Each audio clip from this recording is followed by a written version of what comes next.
प्यारे विद्यार्थियों, आज अपन सवाल के अंतर्गत तीसरी यूनिट का स्टडी करने जा रहे हैं और थर्ड यूनिट में फियोफाइटा वर्ग डिवीजन के अंतर्गत एक्टोकार्पस का स्टडी करेंगे और रोडोफाइटा के अंतर्गत पॉलीसाइफोनिया।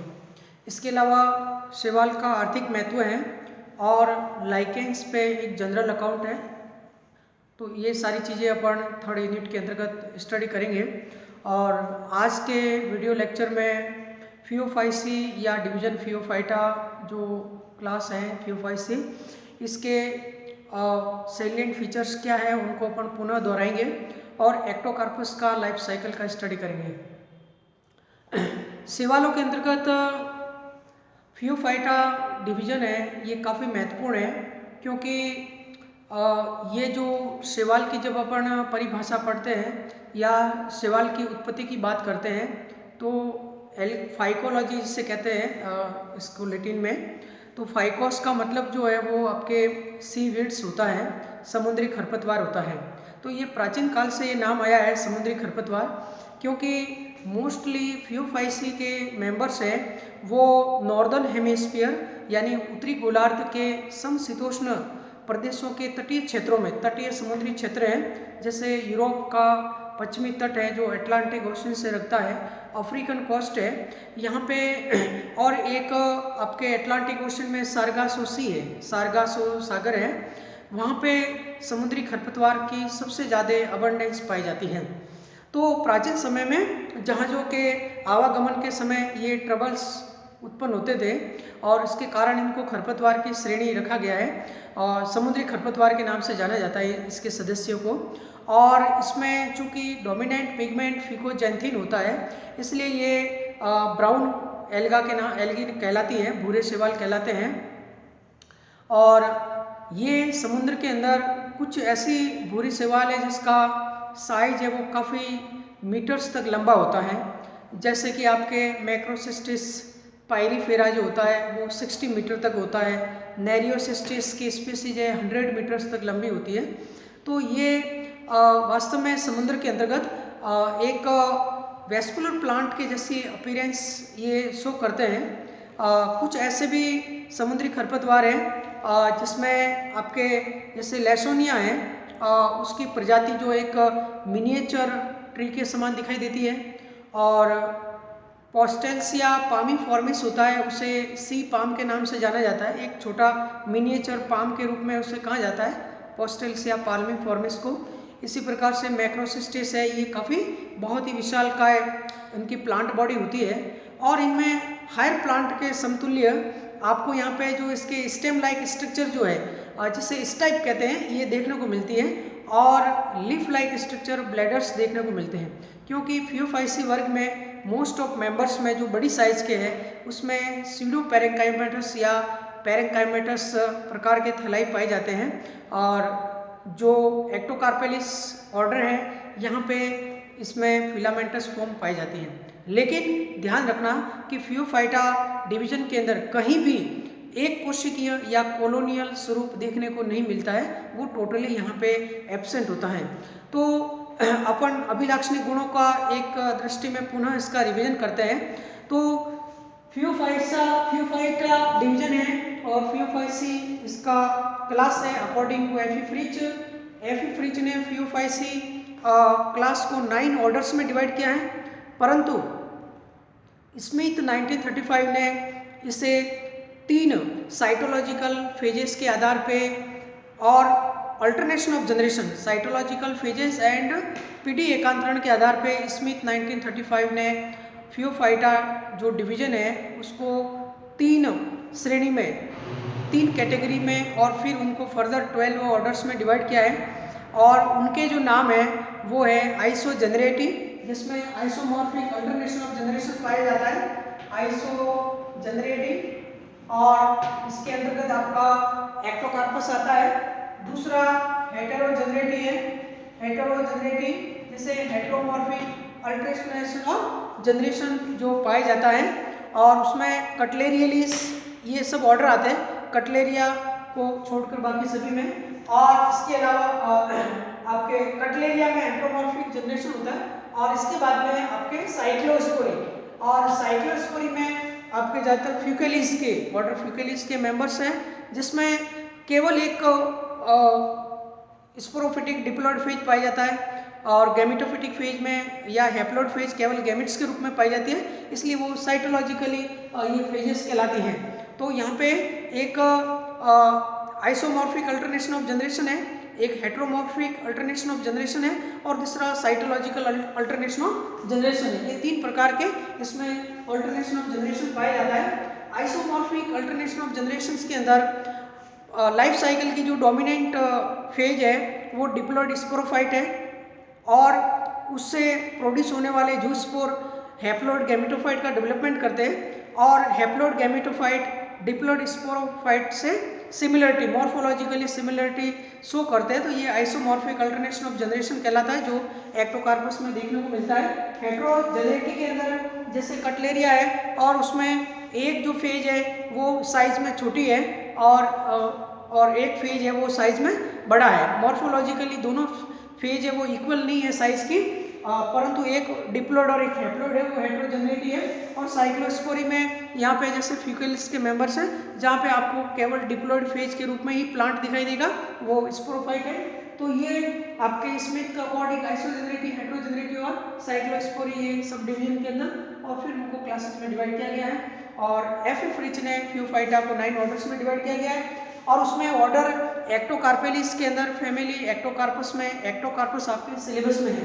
तो एक बार अपन थोड़ा सा सरसरी नजरों से पुनः उनके सेलिएंट फीचर्स देखते हैं। फ्यूफाइटा वर्ग में क्लोरोफिल ए और सी पाया जाता है। ए तो सभी में कॉमन होते हैं, तो ये है, इसके अलावा क्लोरोफिल सी पाया जाता है। कैरोटीन में बीटा कैरोटीन, और उसमें जो मेन पिगमेंट होता है वो फ्यूकोजैंथीन होता है। फ्यूकोजैंथीन जिसके कारण ये भूरे रंग के सेवाल दिखाई देते हैं। इसके अलावा वाइलाजैंथीन भी उसमें पाया जाता है, परंतु डाइडिनोजैंथीन और डाइनोजैंथीन है, ये डाइटोजैंथीन ये बहुत ही कम मात्रा में कहीं भी देखने को मिलते हैं, बाकी मोस्टली फ्यूकोजैंथीन पाया जाता है। रिजर्व फूड मटेरियल की बात करते हैं, तो यहाँ पे जो रिजर्व फूड मटेरियल है वो सॉल्युबल कार्बोहाइड्रेट के रूप में, जिसे लेमिनेरिन कहते हैं।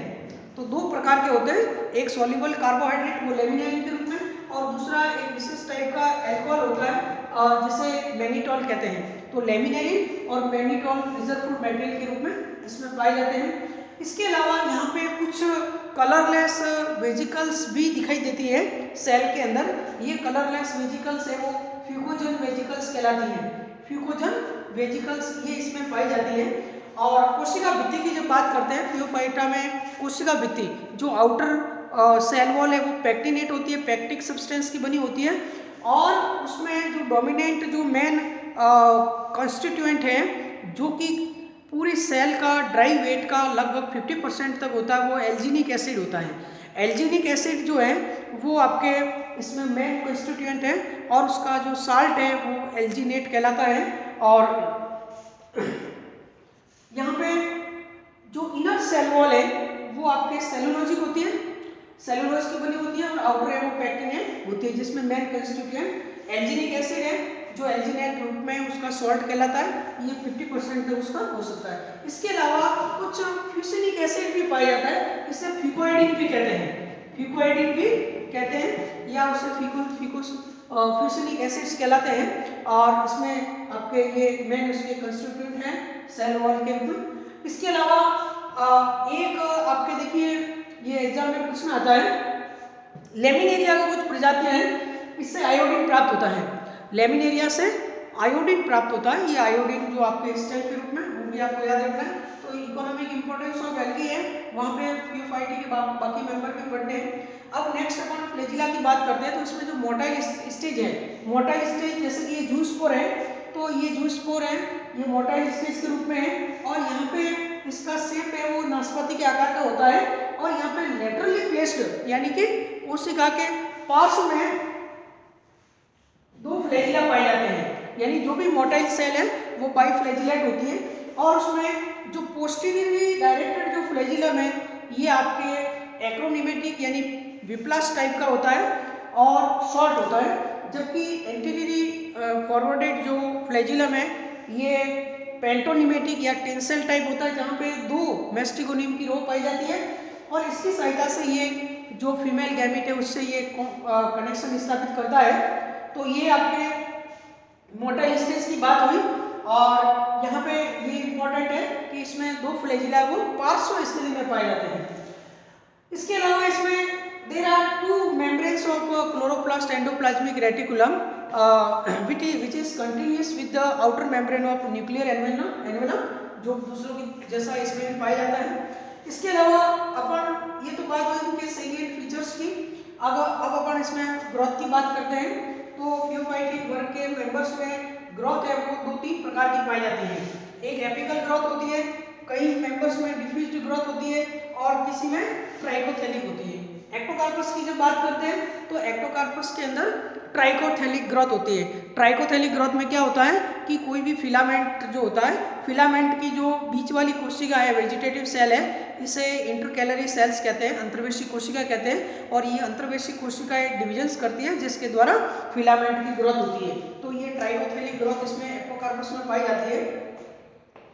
इसके अलावा यहाँ पे अगर अपन बात करते हैं जो इसमें प्लांट बॉडी की, तो जैसा कि यूनिसेलुलर या कॉलोनियल फॉर्म कंप्लीटली एब्सेंट होते हैं, परंतु यहाँ पे फिलामेंटस के रूप में इससे एक्टोकार्पस है, सूडो पैरेंकाइमेटस या पैरेंकाइमेटस मृदुत्व की हायर प्लांट की तरह जो इसमें सीवीड आपको देखने को मिलता है। और इसके अलावा अपन अक्रेंस की बात करते हैं। जैसा कि मैंने आपको बताया कि इसके ज़्यादातर मेंबर जो है वो टेम्परेट रीजन में पाए जाते हैं, लेकिन कुछ मेंबर्स है वो ट्रॉपिक्स में भी पाए जाते हैं। अगर ट्रॉपिक्स की बात करते हैं तो अटलांटिक ओशियन में जो सारगासो सी है वो ट्रॉपिक्स में है, वो इसमें मेन है। और इसके केवल 6 जेनरा के अलावा सारे जो मेंबर हैं वो मरीन हैबिटेट के हैं। Except 6 genera, all other members are found in marine habitat. Most of grow in intertidal regions, यानी कि इंटरटाइडल रीजन्स का मतलब समुद्र के तटीय जो क्षेत्र होते हैं जहाँ पे ज्वार आते हैं और वो जो कम गहरा पानी होता है वहाँ पे इसके सबसे ज़्यादा मेंबर्स है वो पाए जाते हैं।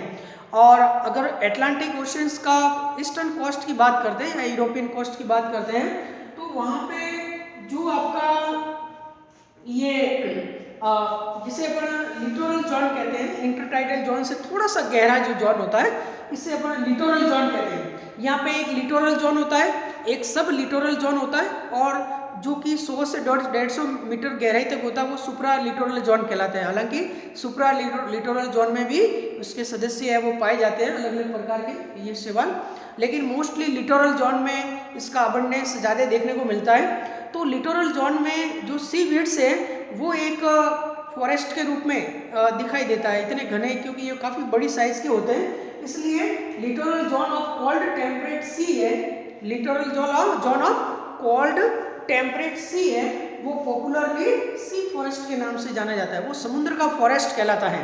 तो जहाँ पे सी वीड्स सबसे ज़्यादा मात्रा में पाए जाते हैं। इसके अलावा ये जो ज़्यादातर जो मेंबर्स हैं वो लिथोफिटिक नेचर के होते हैं, यानी कि चट्टानों के ऊपर ग्रो करते हैं। और कुछ मेंबर है वो एपीफाइट के रूप में भी पाए जाते हैं, लेकिन मोस्टली है वो लिथोफाइट के रूप में इसमें ग्रो करते हैं। तो ये आपको अलग अलग प्रकार के जो एग्जाम्पल देखते हुए सी वीड्स के बारे में आपको बताया है। और सबसे ज़्यादा ये कहाँ पे पाए जाते हैं, सारगासो सी जो है अटलांटिक ओशियन में, ये सारगासम जो सी वीड है उसकी अबंडेंस के कारण इसका नाम सारगासो सी है।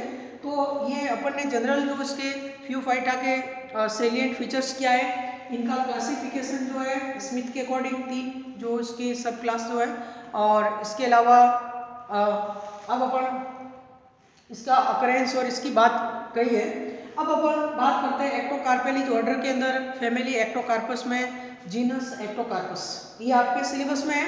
तो एक्टोकार्पस देखिए, एक्टोकार्पस संबंधी आपको 2-3 बात इंपॉर्टेंट याद रखनी है। पहली बात तो एक्टोकार्पस है वो एक हेटेरोट्राइकस एल्गा है, यानी कि विषम तंतु की शैवाल है, और ये हाईली ब्रांच्ड फिलामेंटस एल्गा है जिसमें एक इरेगुलर प्रोस्ट्रेट राइजोइडल सिस्टम पाया जाता है। एक्टोकार्पस का जो निचला भाग है जहाँ ये सबस्ट्रेटम से लगा रहता है वहाँ पे जो फिलामेंट है वो इरेगुलर है और वो प्रोस्ट्रेट सिस्टम और इसमें राइजोइड्स पाए जाते हैं जिसके द्वारा ये अटैच रहता है सबस्ट्रेटम से। इसके अलावा फिर इसमें हाईली डेवलप्ड सिस्टम जो है वो है इसका branched erect filament. Profusely branching जो इसमें होती है वो प्रोफ्यूजली ब्रांच सिस्टम है और ये इरेक्ट फिलामेंट के रूप में होते हैं जिसमें ट्राइकोथेलिक ग्रोथ होती है। और इन फिलामेंट की जो टर्मिनल सेल है इसका एंड जो है वो टेपरिंग होता है और जैसे ये फिलामेंट की ग्रोथ कंप्लीट होती है इसके बाद में इसके अंदर रिप्रोडक्टिव स्ट्रक्चर्स आपको देखने को मिलती हैं। और एक्टोकार्पस के अंदर जो आपको प्लांट एक समय दिखाई देता है उससे अपन ये नहीं कह सकते कि ये स्पोरोफिटिक प्लांट है या फिर गैमेटोफिटिक प्लांट है, क्योंकि यदि किसी प्लांट में एक समय विशेष में, ये इंपॉर्टेंट एग्जाम में प्रश्न आता है कि जैसे मैंने ये जो प्लांट आपको बनाया है यहाँ पे जो डिप्लॉयड अगर प्लांट है, डिप्लॉयड प्लांट है वो स्पोरोफाइट है, तो डिप्लॉयड स्पोरोफाइट है वो अलग अलग परिस्थितियों में दोनों प्रकार के बीजाणुधानियों को धारण करता है। यहाँ पे जो बीजाणुधानियाँ है स्पोरेंजिया है वो दो प्रकार की पाई जाती है, एक कहलाती है बहुकोष्ठीय बीजाणुधानियाँ और दूसरी कहलाती है एक कोष्ठीय बीजाणुधानी। यदि यहाँ पे एक कोष्ठीय बीजाणुधानी है तो उसका शेप गोलाकार होता है, ये जैसे कि एक कोष्ठीय बीजाणुधानी, ये डायग्राम में समझने के लिए आपको साथ साथ बनाते हैं, ये जैसे यूनिलोक्युलर स्पोरेंजियम है। एक कोष्ठीय बीजाणुधानी में क्या होगा कि उसमें बीजाणुधानी का शेप है वो स्फेरिकल होता है, गोलाकार होता है और उसके अंदर एक स्टॉक से लगी रहती है। इसके अंदर पूरी बीजाणुधानी में एक ही कोष्ठक है, कंपार्टमेंट उसमें एक ही होता है जिसमें सिंगल डिप्लॉयड न्यूक्लियस पाया जाता है और वहाँ पे आगे जब उसमें जूस स्पोर बनेंगे तो वो मियोसिस के द्वारा बनते हैं, ये आपको ध्यान रखना है। इसके अलावा दूसरे प्रकार की बीजाणुधानी जो है जो कि थोड़ी सी लघुवत है और इसमें अनेकों कंपार्टमेंट पाए जाते हैं जिसमें जो सेल हैं वो क्यूबोइडल शेप में है। इस प्लूरिलोक्युलर स्पोरेंजिया जिसे कहते हैं बहुकोष्ठीय बीजाणुधानी, इसका नाम ही बहुकोष्ठीय बीजाणुधानी है। तो बहुकोष्ठीय बीजाणुधानी भी, बहुकोष्ठीय बीजाणुधानी डिप्लॉयड और हैप्लॉयड दोनों प्रकार के प्लांट में विकसित होती है। तो डिप्लॉयड प्लांट में विकसित होने वाली बहुकोष्ठीय बीजाणुधानी की बात करते हैं तो उस बीजाणुधानी में अनेकों कोष्ठक हैं और प्रत्येक कोष्ठक की जो सेल है, ये जैसे कि बहुकोष्ठीय बीजाणुधानी की बात करते हैं, ये बहुत सारे इसमें कोष्ठक हैं, बाहर से आपको ऐसे दिखाई देगी। और प्रैक्टिकल में भी एक्टोकार्पस का जो मेटेरियल जो प्लूरिलोक्युलर स्पोरेंजिया आप देखते हो तो उसमें सेपरेनिन से स्टैंड करने के बाद इस प्रकार की बीजाणुधानी दिखाई देती है। तो उसका एक पर्टिकुलर जो सेल है वो आपको क्यूबोइडल शेप में दिखाई देता है। इसको अपन इस प्रकार से समझना पड़ेगा, जैसे ये एक घन होता है, घनाकार शेप में एक सेल होता है जिसमें 6 फलक होते हैं और उसके सेंटर में न्यूक्लियस है। ये न्यूक्लियस समेत जो साइटोप्लाज्म है वो मेटामॉर्फोसिस के द्वारा एक सेलुलर फ्रेगमेंट बनाता है और वो फिर मॉडिफाइड हो जाता है एक मेटामॉर्फोसिस के द्वारा एक बाइफ्लैजिलेट जूस स्पोर में कन्वर्ट हो जाता है।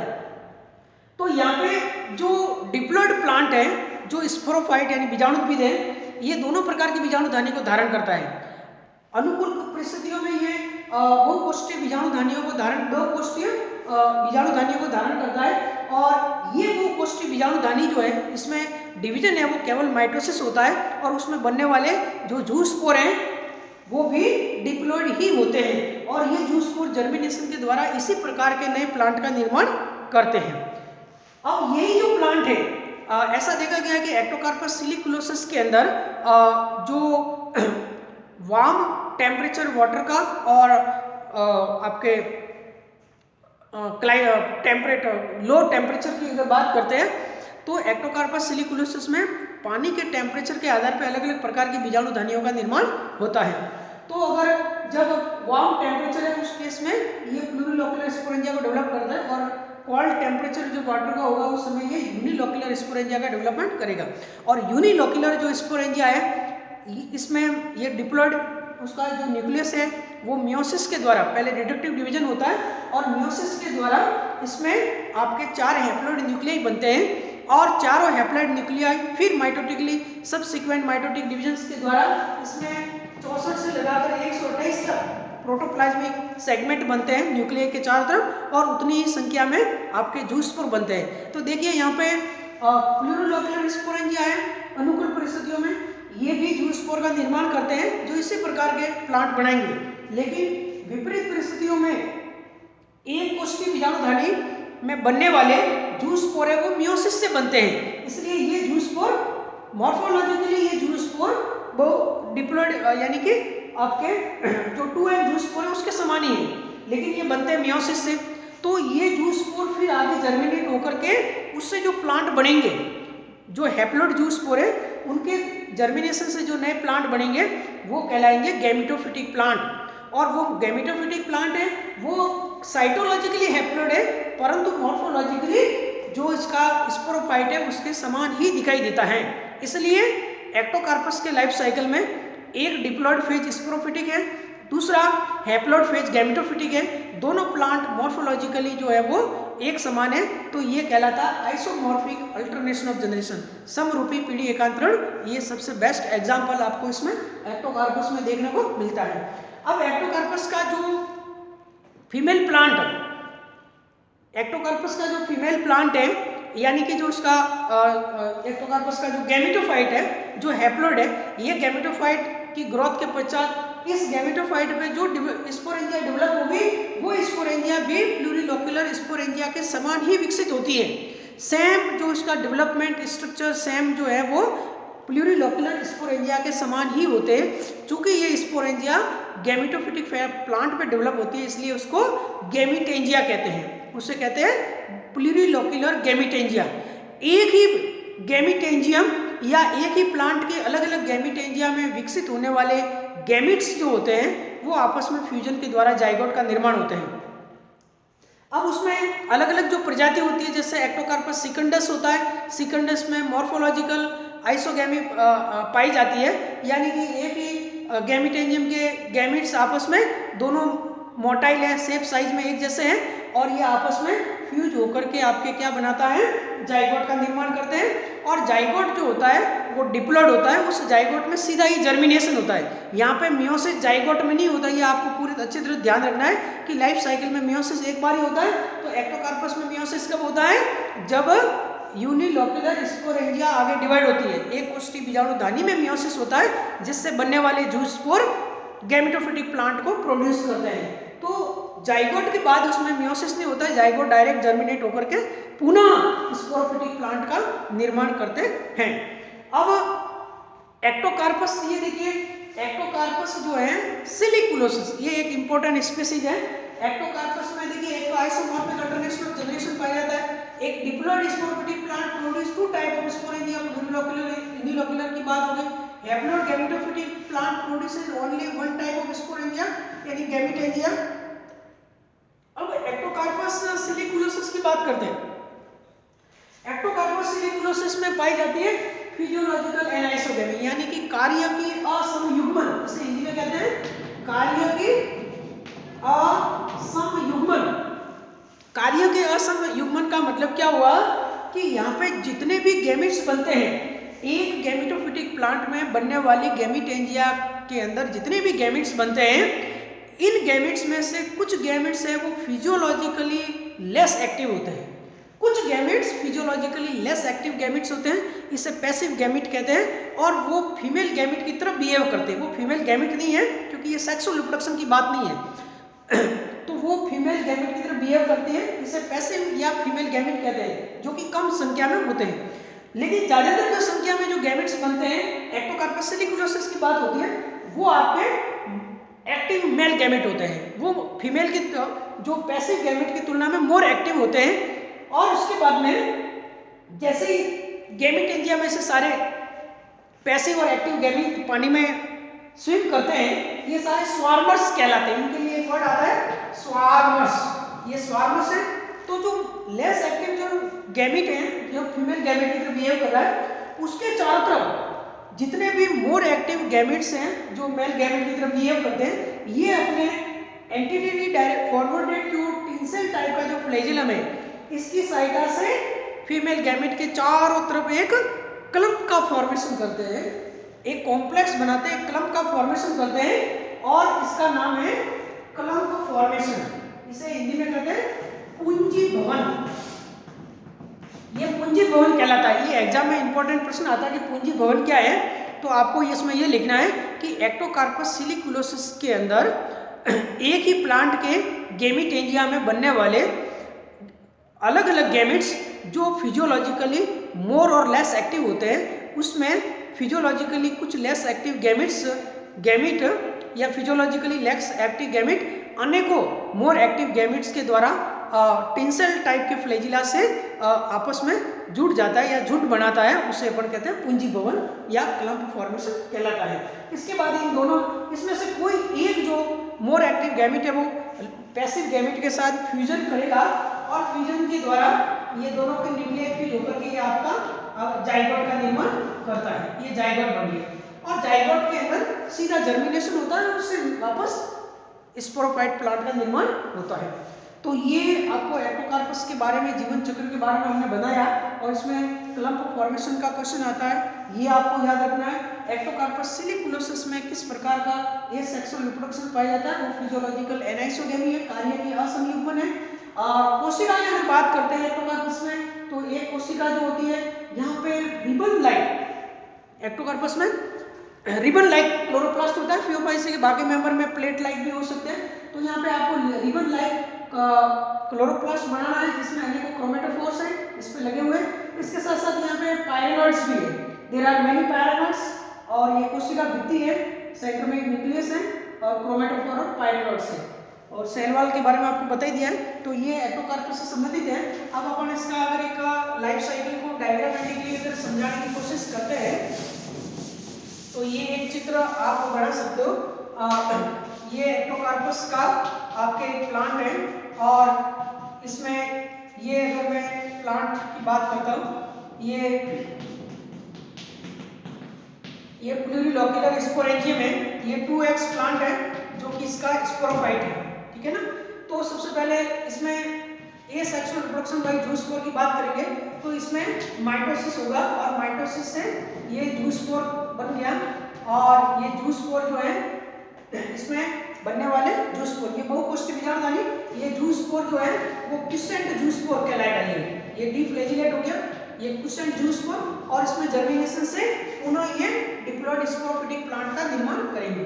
तो ये आपके जूस्पोर के द्वारा है। अगर अपन आगे की बात करते हैं लाइफ साइकिल की, अब ये प्लांट जो है ये अनुकूल परिस्थितियों में बहुकोष्ठी बीजाणुधानी को धारण किया है। अब विपरीत परिस्थिति आएगी, टेम्परेचर डाउन होगा, तो उस केस में ये प्लांट जो है ये एक कोष्ठी बीजाणुधानी को उत्पन्न करेगा।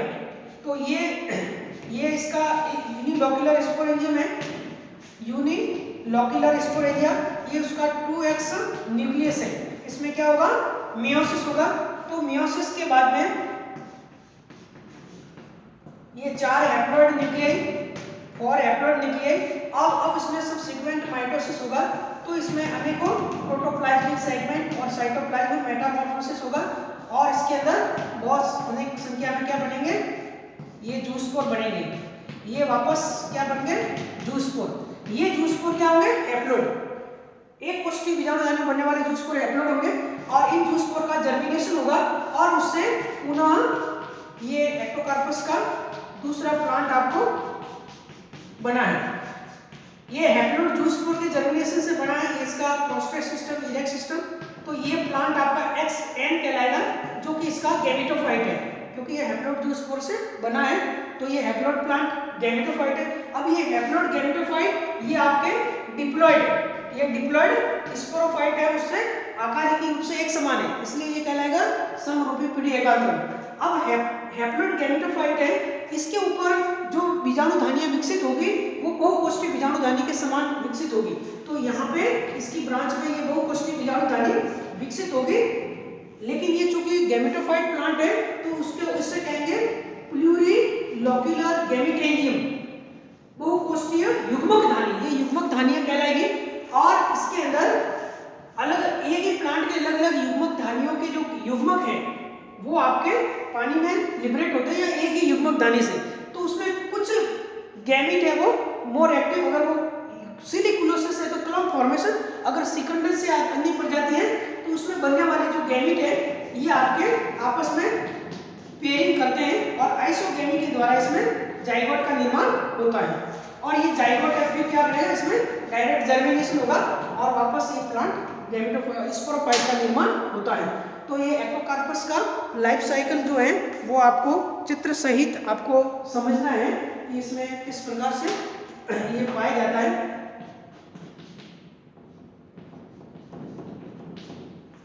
तो this is all about life cycle of Ectocarpus. Next की वीडियो में अपन रोडोफाइटा के अंतर्गत पॉलीसाइफोनिया का स्टडी करेंगे। आपने तसल्ली से वीडियो लेक्चर को सुना और आपका सभी धन्यवाद।